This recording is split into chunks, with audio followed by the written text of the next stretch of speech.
How crazy is it to think that your significant other is the person that's most likely to kill you? I will be sharing with you the difference between murder and manslaughter because these terms are commonly misused. I will also be talking about interpersonal violence and its different forms. Even though these topics are dark, it is important to be informed about these things. You can learn to see the signs of someone who is capable of violence to protect yourself and others. If you like to keep up with the news or even watch crime shows, it's always good to understand what you're hearing about. Something simple that I will start to explain is manslaughter and murder. A lot of people use the term murder as a general term for the act of killing someone. This is not true, though I understand why someone might think that. The definition of murder is the unlawful, premeditated killing of one human being by another, as stated in the Oxford Dictionary. This means that the killing was intentional and not justified legally. Nolo, the legal encyclopedia, says that to be charged with murder, the killing was committed with malice aforethought. Murder can be considered justified if it was self-defense. If someone sees another person dying or being killed and they do nothing, this is murder by omission. Another form of murder is showing no disregard for another human's life. To be charged with first-degree murder, there must be evidence that proves the murder was premeditated. Second-degree murder would be when the killer committed the crime, but no evidence says that the crime was planned. A felony murder, for example, would be if a group of people robbed a gas station and someone killed the cashier. The other criminals would be charged with felony murder.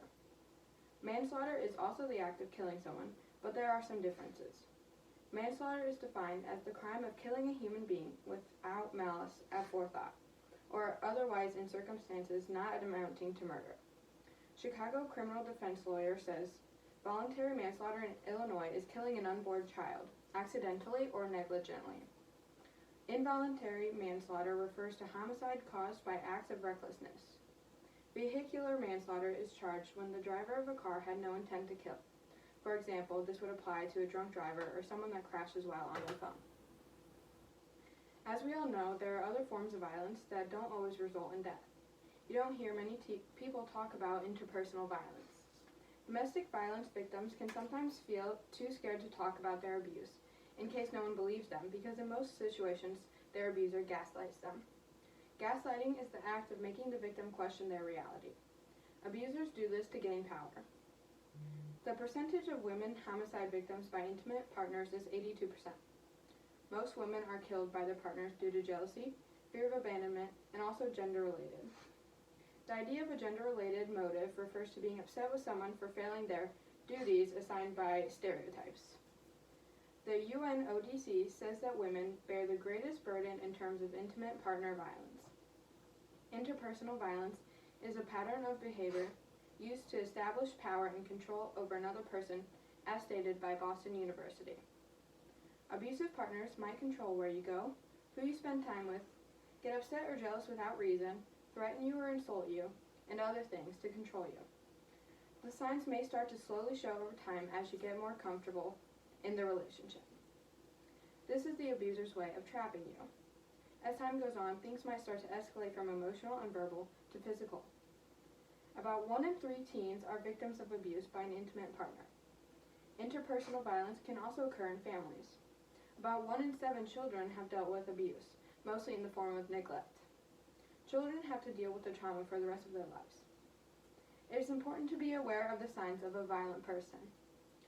Someone that loses their temper quickly, gets overly jealous or possessive, controls your money, keeps you from family and friends, blames their problems on other people, and there are so many other indicators that you might not notice. If you have a bad feeling, trust yourself.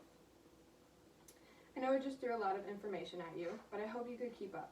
Manslaughter, murder, and interpersonal violence is something no one wants to think about, but these horrible crimes are committed every day. It's important to know the signs of a violent person so you can be aware and protect yourself. So here are some stats. Nearly 1 in 5 women report having experienced severe physical violence from an intimate partner in their lifetime, and about 1 in 7 men.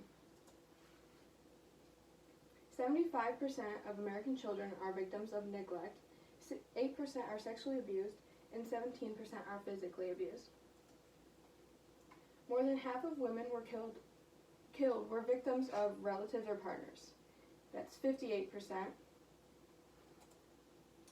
And most female murder victims are killed by a man they know, 91%. That's it.